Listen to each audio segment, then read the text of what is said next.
বাহাদুরপুরে আলিফ হোটেলের খিচুড়ি এবং এইটা খাইতে ভাই অনেক আসসালামু আলাইকুম এভরিওয়ান, কেমন আছেন সবাই? আমি বেশিরভাগ সময় একটু দেরি করে ঘুম থেকে উঠি, এই জন্য সকালের খাবারটা আমার কপালে জোটে না। আজকে আপনাদের সাথে শেয়ার করব আমার ঠিক বাড়ির পাশেই হচ্ছে একটা হোটেল আছে এবং ওই হোটেলের খিচুড়িটা একেবারে জাস্ট ওয়াও। যাই হোক, অনেক খাইতে ইচ্ছা করতেছিল, এই জন্য একদিন সকাল সকাল ঘুম থেকে উঠে চলে গেছিলাম।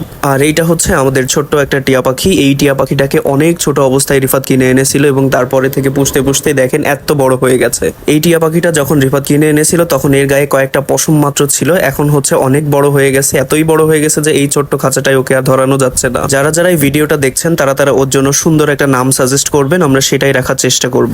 আর ভাই, পরীক্ষার উপর পরীক্ষা দিয়েই যাচ্ছি, পরীক্ষা শেষ হচ্ছে না, এখনো একটা পরীক্ষা বাকি, তারপরে আবার ভাইভা দিতে হবে। সো এবার খাবারের বিষয়টাতে আসি। এইটা হচ্ছে আমাদের বাড়ির পাশে হচ্ছে বাহাদুরপুরে আলিফ হোটেলের খিচুড়ি এবং এইটা খাইতে ভাই অনেক মজা। এই পুরোটা হচ্ছে একজনের একটু বেশি কোয়ান্টিটিতে আমি এখানে নিয়েছিলাম এবং এটার দাম হচ্ছে 30 টাকা। তো যাই হোক, অল্প একটু ঘুমিয়েছিলাম, ঘুমিয়ে মাঝপথে ওইটা কিনে এনেছিলাম, এই জন্য ঘুম ঘুম চোখে পরে রাস্তায় এসে মনে পড়ছে আমি তো ডিম কিনি নাই। ডিম দিয়ে খাইতে কিন্তু অনেক মজা লাগে। যাই হোক, সবাই সুস্থ থাকবেন, ভালো থাকবেন, দেখা হচ্ছে নতুন কোনো ভিডিওতে।